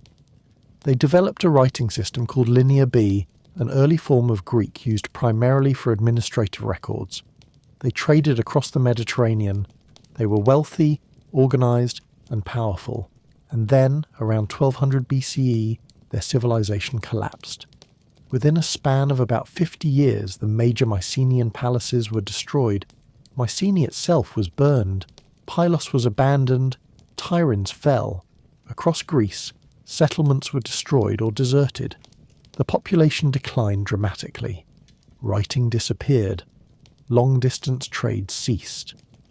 The sophisticated palace economy, which had coordinated agriculture, craft production, and distribution across entire regions, simply stopped functioning. Greece entered what historians call the Dark Ages, a period lasting roughly from 1100 to 750 BCE, about which we know very little. This wasn't a gradual decline, it was a catastrophic collapse. Within a generation or two, the entire structure of Mycenaean civilization came apart. The question that has haunted scholars for decades is simple. Why? What caused this collapse? There's no shortage of theories. Let's examine the most prominent ones, understanding that the truth probably involves a combination of factors rather than a single cause. Theory 1. Invasion. This is the oldest explanation. Ancient sources speak of migrations and invasions during this period. The traditional story involves the Dorians, a Greek-speaking people who supposedly invaded from the north, conquering the Mycenaean territories and destroying their civilization. This would explain the burned palaces and the cultural discontinuity. The problem is there's limited archaeological evidence for a massive invasion. We don't find clear indicators of foreign conquerors, no distinct new pottery styles suddenly appearing, no obviously foreign weapons or burial practices. If the Dorians invaded, they left remarkably few traces. Theory 2. Internal conflict and social upheaval. Perhaps the Mycenaean palaces fell due to internal strife, rebellions by lower classes against the elite, civil wars between different palace centres, political instability leading to violence and breakdown. Some archaeological evidence supports this. Linear B tablets from Pylos dating to just before the destruction, record defensive preparations, armour and weapons being distributed, watchers being posted along the coast. Something was threatening Pylos, but we don't know if it was external enemies or internal dissent. The tablets stop abruptly, mid-record, when the palace burned. Theory 3. Natural disasters. Earthquakes are common in Greece. A series of major earthquakes could have damaged the palaces beyond repair, disrupting the economy and triggering secondary effects like famine and migration. Some sites show evidence of earthquake damage, but earthquakes alone don't fully explain the collapse. Civilizations can rebuild after natural disasters. The Mycenaeans would have experienced earthquakes before. Why was this time different? Why didn't they recover? Theory 4. Climate change and environmental degradation. Some researchers point to evidence of a climate shift around 1200 BCE. The Mediterranean region may have experienced a prolonged drought. Harvests would have failed. Food shortages would have led to famine. Hungry populations might have migrated, creating pressure on resources and sparking conflicts. Additionally, centuries of agriculture might have degraded the soil, reducing productivity. Deforestation for building and fuel could have caused erosion. The environmental basis of the civilization might have been undermined. Theory 5. The Sea Peoples. Around the same time as the Mycenaean collapse, a wave of destruction swept across the eastern Mediterranean. Egyptian records describe invasions by mysterious groups they called the Sea Peoples. These raiders destroyed the Hittite Empire in Anatolia. They attacked Egypt. They devastated coastal cities in the Levant. Some scholars suggest the Sea Peoples also attacked Greece, destroying the Mycenaean palaces. But who were these Sea Peoples? Where did they come from? Some might have been Mycenaeans themselves, driven by famine or political collapse to become raiders. Others might have been from various disrupted societies, forming loose coalitions of pirates and migrants. The Sea Peoples are themselves a mystery, so explaining one mystery with another doesn't get us very far. Theory 6. Systems collapse. This is a more recent approach that considers multiple interacting factors. The Mycenaean palace economies were complex and tightly integrated. They depended on the smooth functioning of many interconnected parts. Agricultural surplus fed craft specialists. Craftspeople produced goods for trade. Trade brought in resources not available locally. Bureaucrats managed the whole system using written records. This complexity made the system efficient but also fragile. If one part failed, it could trigger cascading failures throughout the system. Imagine a scenario. A drought reduces agricultural yields. Food becomes scarce. The palace can't support as many craftspeople or bureaucrats. Craft production declines. Trade relationships weaken. Neighbouring palaces face similar problems. Competition for dwindling resources leads to conflict. Raids disrupt trade further. The system starts to unravel. At some point, it crosses a threshold. The complexity that made it strong becomes a liability. The whole structure collapses into a simpler, less organised state. People abandon the large centres and disperse into smaller, self-sufficient communities. Writing is no longer needed because there's no complex administration to track. Trade declines because there's nothing to trade. This systems collapse theory doesn't require a single dramatic cause. It suggests that Mycenaean civilization was vulnerable because of its very sophistication. Multiple stresses, no one of which might have been fatal alone, combined to break the system. Drought, earthquakes, migration, internal conflict, external raids, all happening more or less simultaneously in a region already under strain. What we know from archaeology is this. Most major Mycenaean sites show evidence of destruction in the late 13th or early 12th century BCE. Fire consumed wooden structures, buildings collapsed, but not every site shows the same pattern. Some were destroyed and never reoccupied. Others show temporary abandonment followed by limited resettlement. A few, like Athens, seem to have continued with less disruption. The pattern is complex, suggesting that different places experienced different fates. After the collapse, Greece entered the Dark Ages. The term Dark Ages doesn't mean people were uncivilized or that nothing happened. It means we have very little evidence about what was happening. Writing disappeared, so we have no written records. The archaeological record becomes sparse. Settlements were smaller and less permanent. Pottery became simpler. Long-distance trade largely ceased. The population appears to have dropped significantly.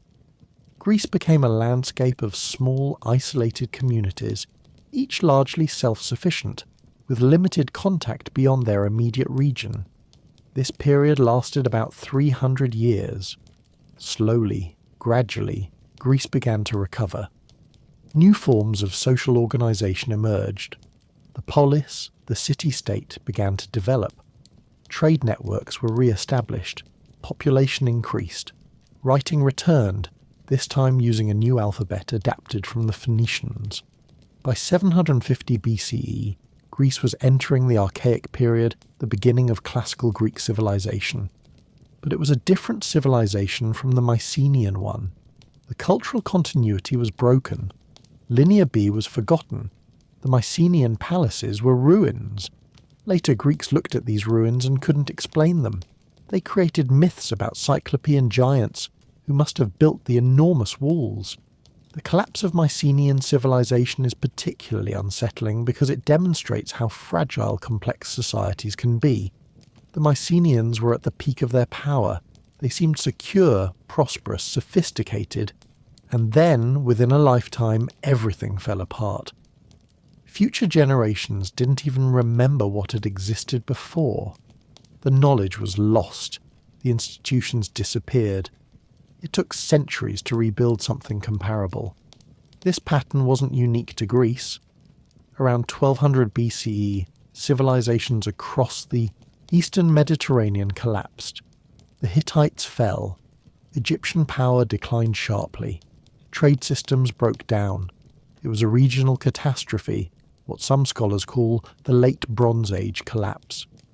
The interconnected civilizations of the Eastern Mediterranean had formed something like a world system, trading with each other, sometimes fighting, but generally maintaining a complex web of relationships. When that system broke, it broke everywhere. The collapse was contagious. Understanding why this happened matters, because it tells us something about how civilizations rise and fall.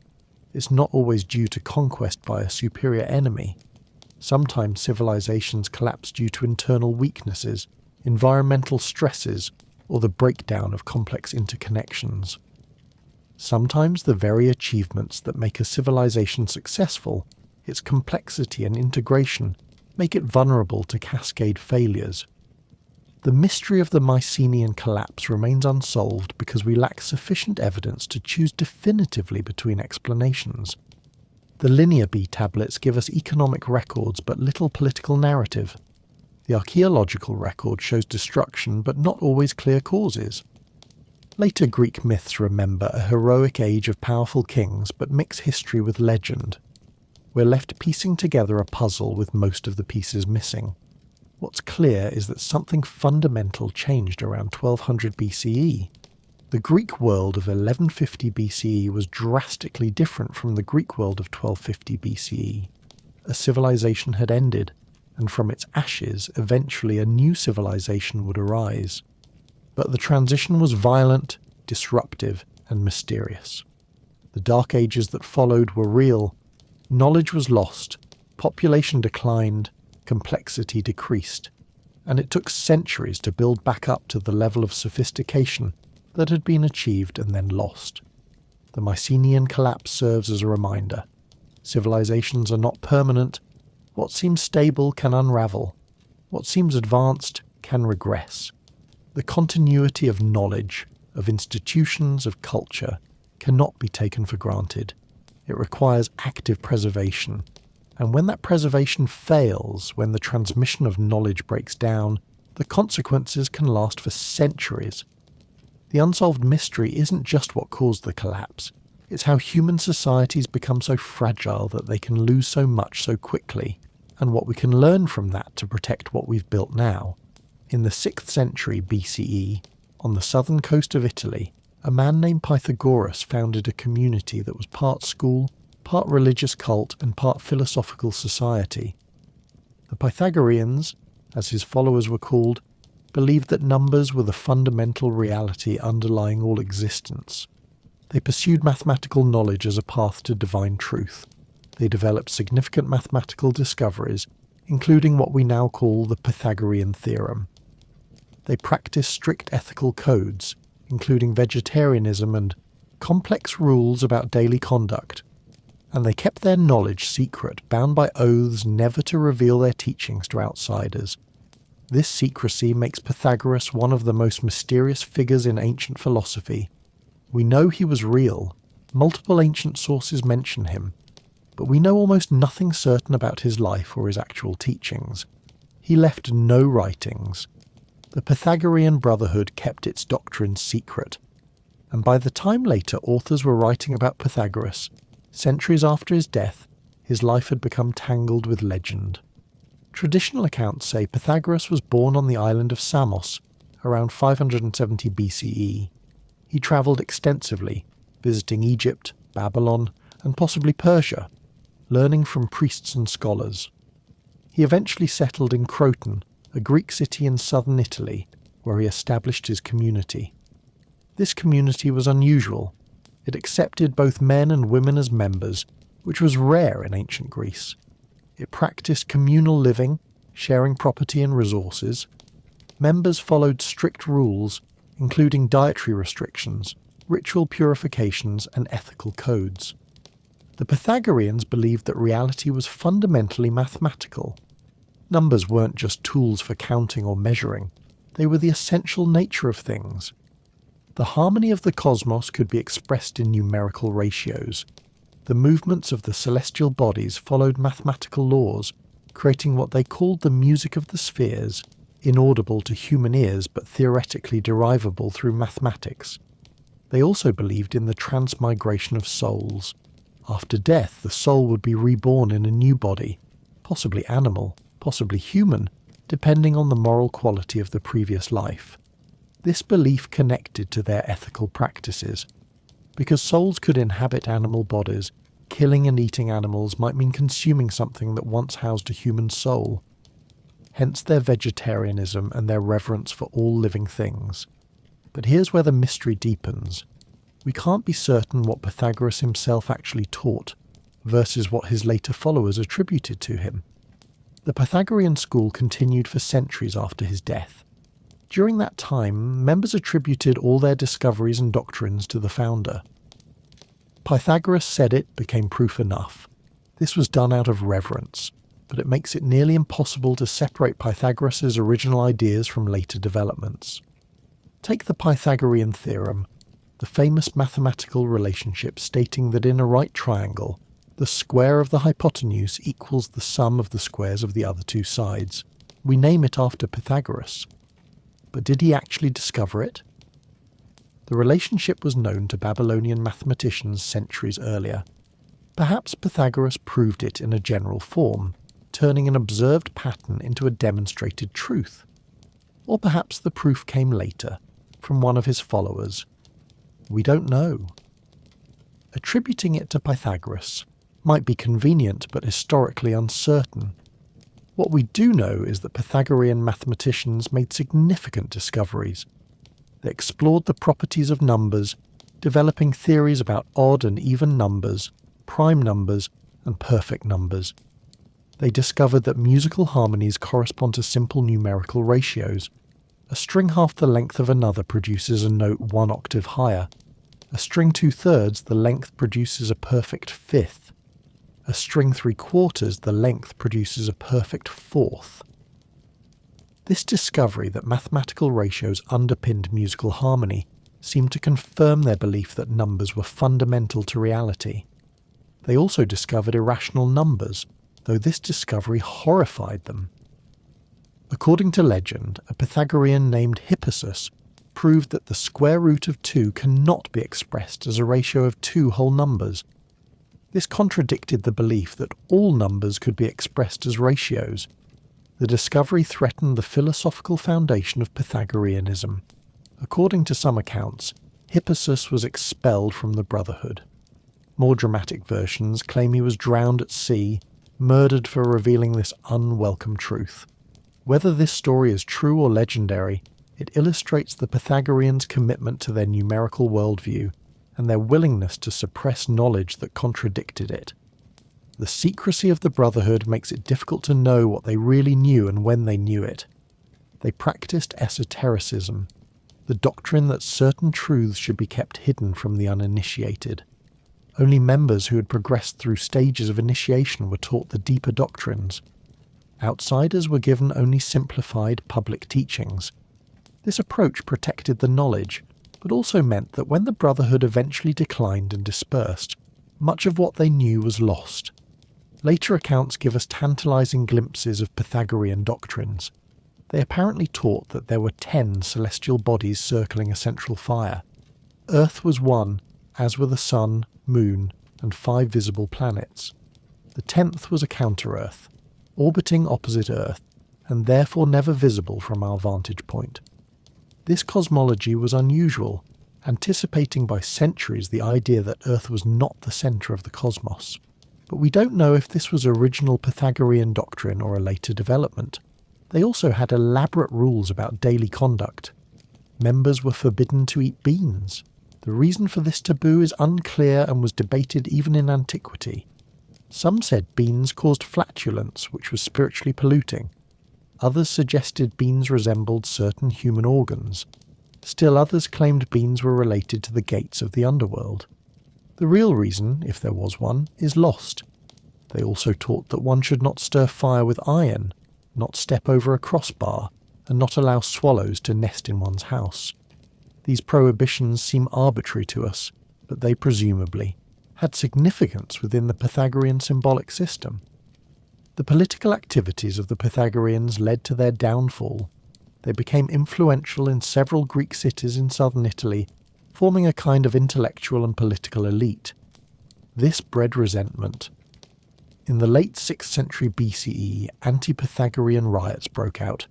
Meeting houses were burned, members were killed or expelled. Pythagoras himself supposedly died during these disturbances, though accounts vary. Some say he was killed, others say he escaped but died shortly after. Still others claim he lived to old age in a different city. The historical Pythagoras vanishes into uncertainty. After this crisis, the Pythagorean community fragmented. Some members continued the tradition, forming new schools in different places, but the unity was broken. Over the following centuries, Pythagorean ideas influenced many Greek philosophers, including Plato, who incorporated mathematical mysticism into his own philosophy. But the original brotherhood, with its secret teachings and strict practices, gradually disappeared. By the time we have detailed accounts of Pythagoreanism, written by authors like Iamblichus and Porphyry in late antiquity, the movement had been dead for centuries. These later writers were reconstructing a lost tradition from fragments, legends, and their own imaginations. They portray Pythagoras as a semi-divine figure, a miracle worker who could be in two places at once, who had a golden thigh, who remembered his past lives. These are hagiographies, not histories. Modern scholars face a difficult task. They must try to separate the historical Pythagoras and the original Pythagorean teachings from layers of legend, later developments, and deliberate mystification. They use several approaches. They analyse the earliest references to Pythagoras, those from within a century or two of his death, which are less likely to be completely legendary. They compare Pythagorean doctrines with earlier traditions to see what might be original. They examine mathematical results that can be dated and try to determine which ones plausibly came from the early period. But even with these methods, certainty is elusive. What remains clear is that Pythagoreanism represented a distinctive approach to knowledge and reality. The idea that mathematics reveals fundamental truth about the universe became one of the most influential concepts in Western thought. Modern physics, with its mathematical description of natural laws, is in some sense a descendant of Pythagorean philosophy. The music of the spheres has become the equations of orbital mechanics and quantum field theory. The mathematical relationships that govern reality are now described in calculus and differential equations rather than simple ratios. But the fundamental insight that nature can be understood mathematically owes something to Pythagoras and his followers. The mystery of Pythagoras, then, is multifaceted. Who was he really? What did he actually discover or teach? How much of what later Pythagoreans claimed is genuinely traceable to the founder? Why did they maintain such strict secrecy? What knowledge was lost when the brotherhood was scattered? These questions probably can't be answered definitively. Too much time has passed. Too much evidence has been lost. The very secrecy that the Pythagoreans practiced to protect their knowledge ultimately ensured that much of it would be forgotten. Perhaps that's the ultimate irony. By keeping their discoveries secret, by restricting knowledge to initiates, by refusing to write down their teachings, the Pythagoreans intended to preserve something sacred and powerful. Instead, they guaranteed that when their community eventually failed, their knowledge would largely disappear. The doctrines they guarded so carefully are now uncertain traditions and probable reconstructions. The man who supposedly discovered so much has become a myth, and the mathematics they revered the sacred knowledge of numbers has survived better than any other aspect of their tradition, precisely because mathematics, unlike mystical doctrines, can be rediscovered independently. Walk the landscape of ancient Greece with a map and careful measurements, and you'll notice something peculiar. The locations of major temples and sanctuaries, scattered across hundreds of miles, form geometric patterns, equilateral triangles, isosceles triangles, precise angular relationships. The distances between them suggest careful planning, sophisticated surveying, and intentional arrangement. But this raises an immediate question: how? And more importantly, why? One of the most striking examples involves 3 temples dedicated to different gods, but linked by invisible lines. The Temple of Apollo at Delphi, the Parthenon in Athens, and the Temple of Aphaea on the island of Aegina form an isosceles triangle. The distances have been measured, the angles calculated. The relationship is not approximate, it's exact, within the margins of ancient surveying capability. Another triangle connects the Temple of Hephaestus in Athens, the Temple of Poseidon at Cape Sunion, and again the Temple of Aphaea on Aegina. Also an isosceles triangle, also precise. The pattern repeats elsewhere in the Greek world. These aren't accidents. The temples were built centuries apart by different cities, yet they align with geometric perfection. Both Aristotle and the geographer Strabo mentioned in their writings that the locations of sanctuaries followed an internal regulation, an esoteric methodology. They were deliberately placed according to principles both refused to fully explain. This suggests that at least some ancient Greeks were aware of a system, a kind of sacred geometry or celestial architecture that governed where holy places should be built. One theory proposes that the sites reflect astronomical alignments. The Greeks were sophisticated astronomers. They tracked the movements of celestial bodies with precision. Perhaps temples were positioned to align with the rising or setting of particular stars on significant dates, or to mark solstices and equinoxes. The triangular patterns might encode astronomical knowledge, a kind of terrestrial map of the heavens. Another theory suggests the geometry served a spiritual or mystical purpose. If the Pythagoreans believed that mathematical relationships revealed divine truth, then arranging sacred spaces according to geometric patterns might have been seen as harmonizing human worship with cosmic order. The temples would be points in a vast sacred diagram, each one resonating with the others through invisible connections. But these theories face practical problems. How did ancient builders achieve such precision? Surveying over long distances, across mountainous terrain and water, with the tools available in antiquity, would have been extraordinarily difficult. They had no GPS, no aerial photography, no instruments for measuring long distances accurately. They would have needed to use line of sight, triangulation, and careful calculation.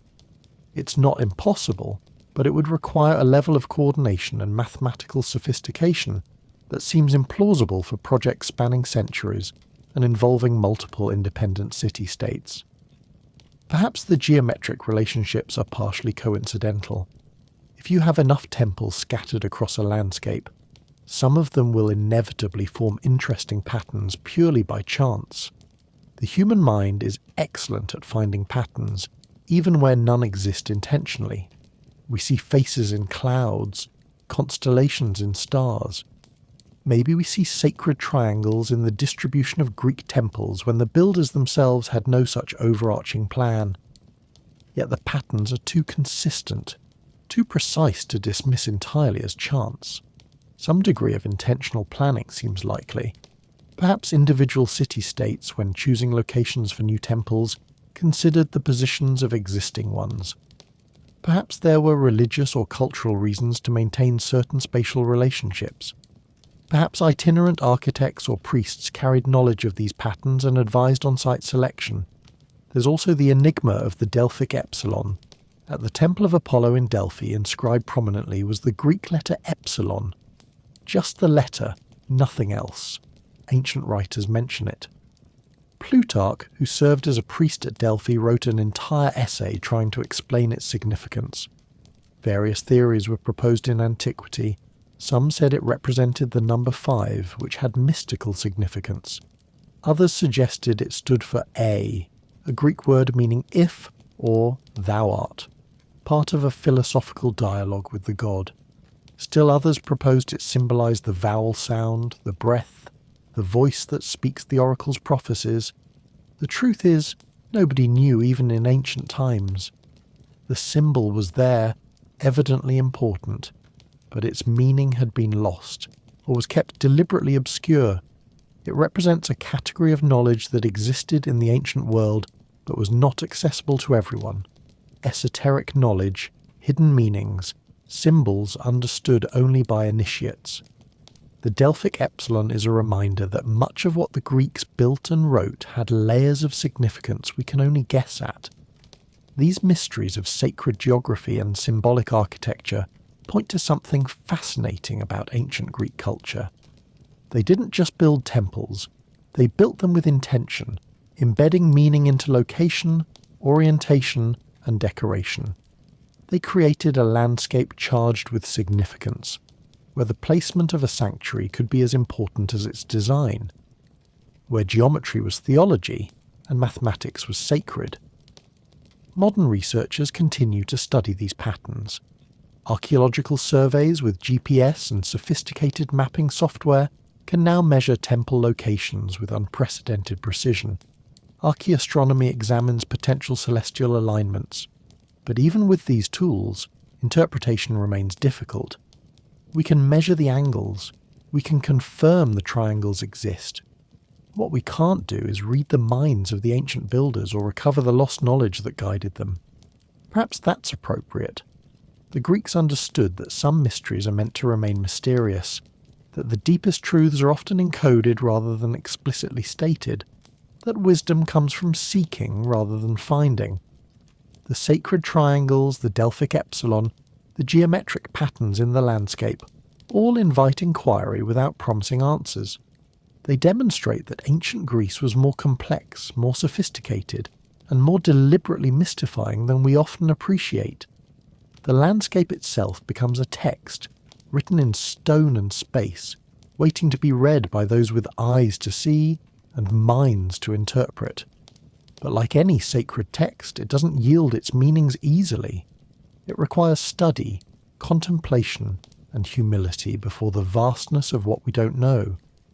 The temples stand, the patterns persist, the mystery endures.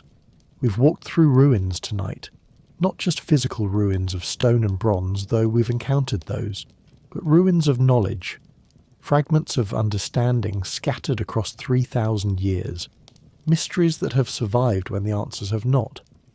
The Eleusinian Mysteries showed us how an entire civilization could keep a secret for 2 millennia, how experience could be more important than explanation, and how some things are meant to be felt rather than known. The Oracle of Delphi revealed the complexity of prophecy, the geology of altered consciousness, and the thin line between divine inspiration and earthly explanation.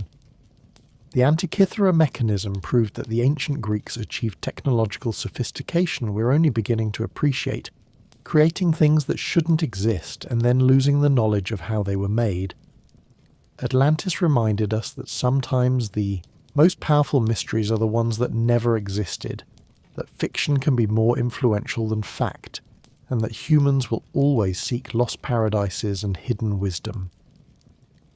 The Labyrinth and the Minotaur showed how myth and reality interweave, how stories can outlive the truths they're based on, and how we might never untangle the two. Homer and the lost texts demonstrated the fragility of knowledge transmission, the uncertainty of authorship, and the miracle that anything survives at all. The Mycenaean collapse taught us that civilizations can fall, that complexity can become fragility, and that centuries of achievement can vanish in decades of catastrophe. Pythagoras and the sacred numbers illustrated how secrecy can both preserve and destroy knowledge, how mathematics can be mysticism, and how the figure at the centre of a tradition can become impossible to see clearly through the legends that surround him. And the sacred triangles showed us that ancient Greece held layers of meaning we're only beginning to perceive, that the landscape itself was a text, and that some mysteries hide in plain sight. These are the unsolved secrets of ancient Greek mythology and history. They remain unsolved not because we haven't tried to solve them. Generations of scholars have devoted lifetimes to these questions. Libraries have been filled with research. Archaeological expeditions have scoured the Mediterranean. Every new technology, from X-ray imaging to DNA analysis to ground-penetrating radar, gets applied to ancient Greek mysteries as soon as it's available. They remain unsolved because some knowledge is genuinely lost. The tablets have crumbled, the libraries have burned, the last initiate has died without passing on the secret. The wooden case holding the mechanism has rotted away, taking with it any instructions or explanations. The oral tradition has ended. The writing system is undeciphered. The city has sunk beneath the waves or been buried under centuries of accumulation.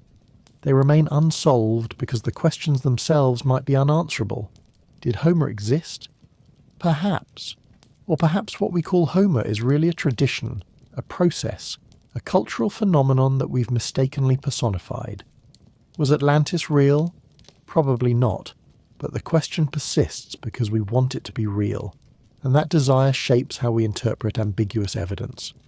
They remain unsolved because each answer generates new questions. We know volcanic gases rose at Delphi, but that doesn't fully explain the accuracy of some prophecies or the political power of the oracle. We can measure the geometric relationships between temples, but we can't definitively say whether they were intentional or what they meant to the builders. We have one Antikythera mechanism, but where are the others? Why didn't this technology lead to further developments? What else have we lost? And perhaps some of these mysteries remain unsolved because they're not meant to be solved. Because the mystery itself is the point. The Eleusinian Mysteries taught transformation through direct experience. Explaining them in words would have diminished them.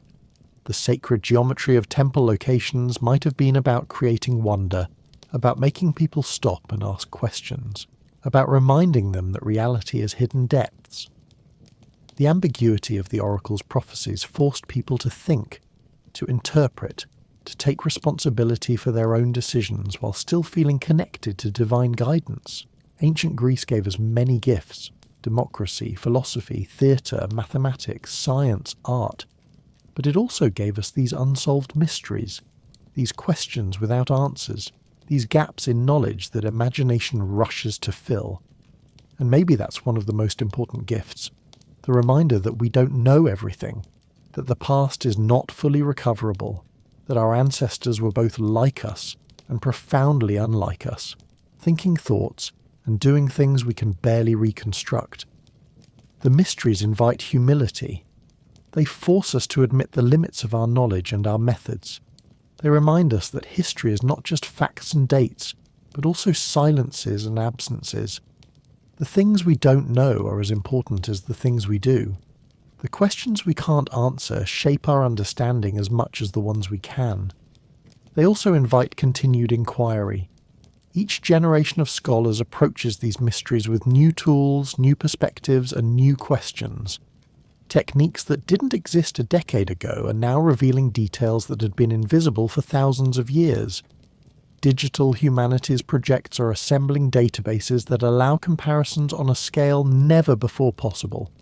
Interdisciplinary approaches combining archaeology, geology, chemistry, astronomy, and literary analysis are opening new avenues of investigation. Maybe tomorrow, someone will make a breakthrough. A new papyrus will be discovered containing lost texts. A new interpretation will click into place, making sense of evidence that had seemed contradictory. A new excavation will uncover something that changes our understanding. It happens, not often, but regularly enough to keep hope alive. The Antikythera Mechanism itself was such a discovery, found by accident, transforming our understanding of ancient technology. More surprises surely await. But even if every mystery we've discussed tonight were somehow solved tomorrow, even if we found definitive answers to all these questions, ancient Greece would still be mysterious. Because the deepest mystery isn't about specific questions. It's about how human beings 3,000 years ago with limited resources and technology, but with brilliant minds and boundless creativity, built a civilization that still shapes our world. How they thought about gods and cosmos and human nature in ways that still resonate. How they created beauty that still moves us, and ideas that still challenge us. The unsolved secrets of Greek mythology and history are invitations. They invite us to wonder, to question, to imagine. They invite us to look at ancient ruins and see not just old stones, but the traces of lives lived, thoughts thought, dreams dreamed. They invite us to read ancient texts and hear not just words, but voices across time, speaking to us still. They invite us to remember that we are part of a long human story, that the people who came before us faced mysteries too, and that some things remain wonderfully, frustratingly, beautifully unknown. So tonight, as you drift towards sleep, think about those ancient mysteries. The darkened hall at Eleusis, the woman breathing vapours at Delphi, the corroded gears of an impossible machine, the island that never was, the maze that might have been, the poet who may not have existed, the civilization that fell and took its knowledge with it, the numbers that held the secrets of the cosmos, the temples arranged in sacred patterns across the landscape. Think about the Greeks who created these mysteries, lived with them, tried to understand them, and passed them down to us still unsolved. They left us questions, they left us ruins, they left us fragments, and in those fragments, in those questions, in those ruins, they left us something precious. The knowledge that mystery itself is valuable, that not knowing can be as important as knowing, that some thresholds are meant to be stood at rather than crossed. The ancient Greeks knew this. They built it into their culture, into their sacred spaces, into their stories. They understood that the human mind needs mystery as much as it needs answers, that wonder is as essential as understanding, that the quest can be more meaningful than the goal. And so these mysteries remain, 3,000 years after they were created, still unsolved, still fascinating, still calling to us across the gulf of time, still inviting us to wonder, to search, to imagine, still teaching us that the past is not dead or fully known, but alive with possibility, and resonant with questions we might never answer but must never stop asking.